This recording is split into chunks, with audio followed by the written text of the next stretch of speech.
Hallo, ich bin Amalia und bin eine Studentin an STBA Yapariaba Bandung.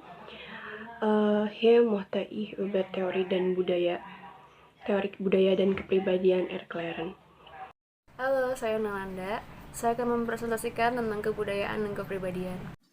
Halo, saya Rizky akan menjelaskan tentang teori-teori kepribadian dan kebudayaan.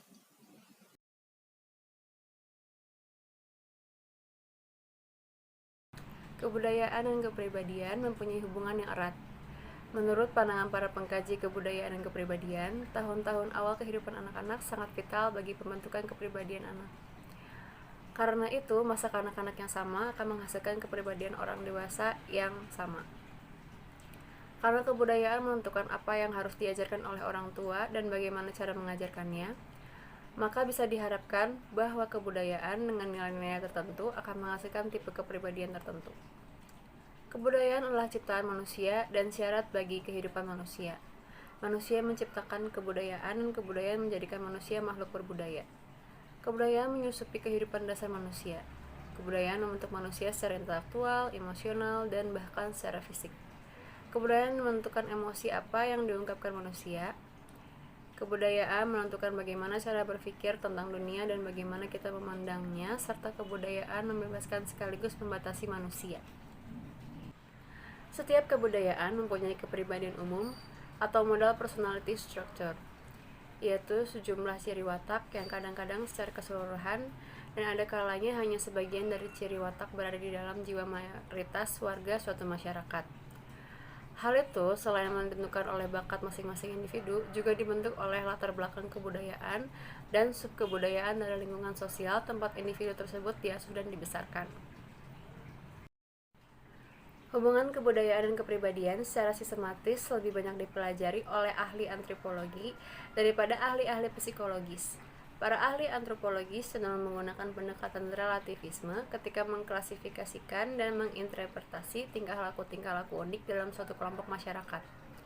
Di pihak lain, para ahli psikologi tetap kurang memperhatikan perbedaan-perbedaan nilai yang ada. Pertama, saya akan memaparkan teori dari Benedict, teori budaya, yang ia menjelaskan bahwa teori kebudayaan itu suatu sumber yang mempengaruhi jalan pikiran menuju pencapaian teori. Ia juga menyimpulkan kalau teori budaya ini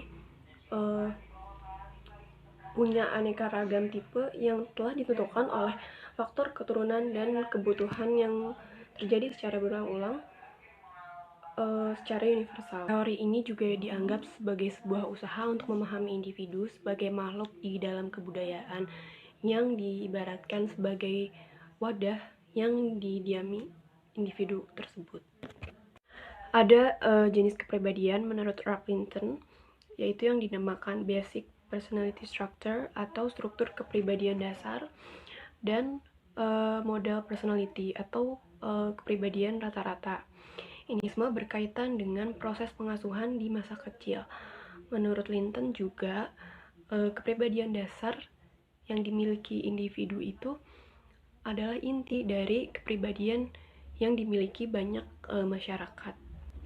Adapun yang termasuk dari struktur kepribadian dasar, yaitu yang pertama teknik berpikir atau pola bagaimana mereka berpikir. Yang kedua ada sikap terhadap benda mati atau benda hidup, contohnya kayak menolak atau menerima gitu. Yang ketiga ada sistem keamanan atau kesejahteraan yang bisa dinilai dari kecemasan seseorang karena ketidakberdayaan saat mereka masih kecil atau anak-anak. Dasar pemikiran aliran ini jelas dipengaruhi oleh pendapat Freud yang mengatakan bahwa pengalaman masa kanak-kanak penting bagi pembentukan kepribadian seseorang setelah dewasa nanti. Istilah struktur kepribadian rata-rata mirip sekali dengan struktur kepribadian dasar kardinal, namun di dalam arti statistik, yaitu jika struktur kepribadian dasar dan suatu suku bangsa dianggap sebagai tipe kepribadian pada umumnya dan para anggotanya, maka struktur kepribadian rata-rata adalah tipe kepribadian dari sebagian besar para anggota suatu suku bangsa, yakni sebagian dari jumlah penduduk anggotanya. Kemudian, menurut Du Bois, terjadinya tipe kepribadian rata-rata ini adalah sebagai hasil saling pengaruh, mempengaruhi antara kecenderungan dan pengalaman dasar.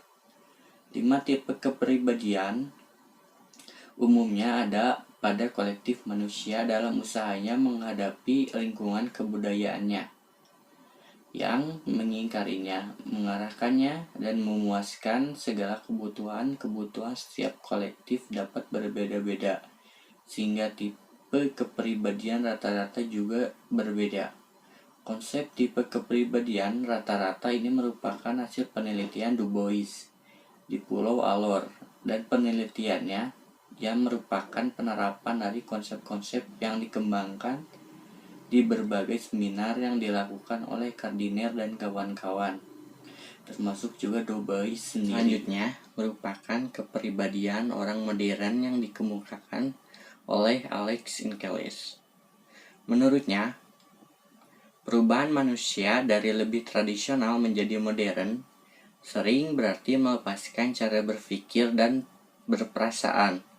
Lalu, sifat yang membuat orang menjadi modern itu tidak sering tampak sebagai suatu ciri yang netral, tetapi merupakan ciri orang-orang Eropa, Amerika, atau orang Barat pada umumnya yang ingin dipaksakan oleh orang lain untuk menjadikan mereka menjadi sama seperti orang Barat tersebut, dan kebanyakan ciri orang disebut modern itu, dan dengan demikian yang diinginkan sesungguhnya tidak berguna atau cocok bagi kehidupan dan keadaan dari mereka yang dianjurkan atau dipaksakan memilikinya.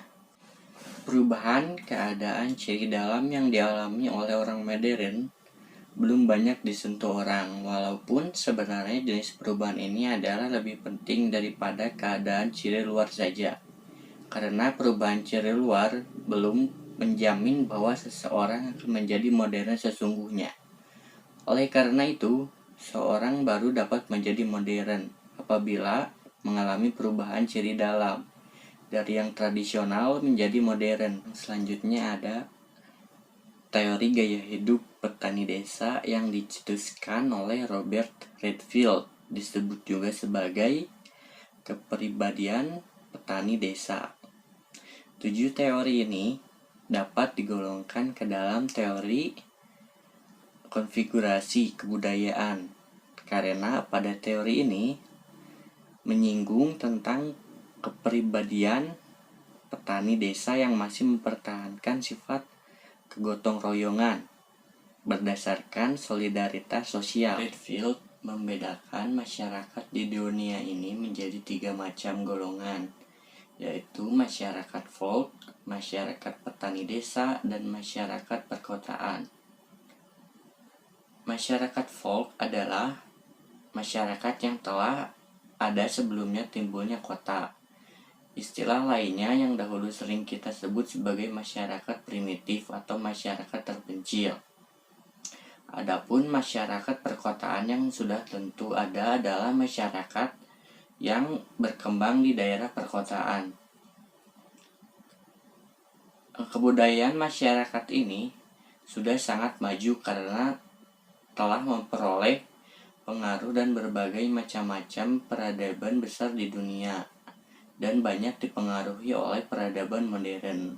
Sedangkan petani desa adalah bentuk dari masyarakat folk dahulu yang sekarang sudah bersentuh dengan masyarakat perkotaan, sehingga mereka telah pula mempengaruhi kebudayaan modern, walaupun sekali juga pengaruhnya kurang mendalam dan hanya bersifat superficial saja.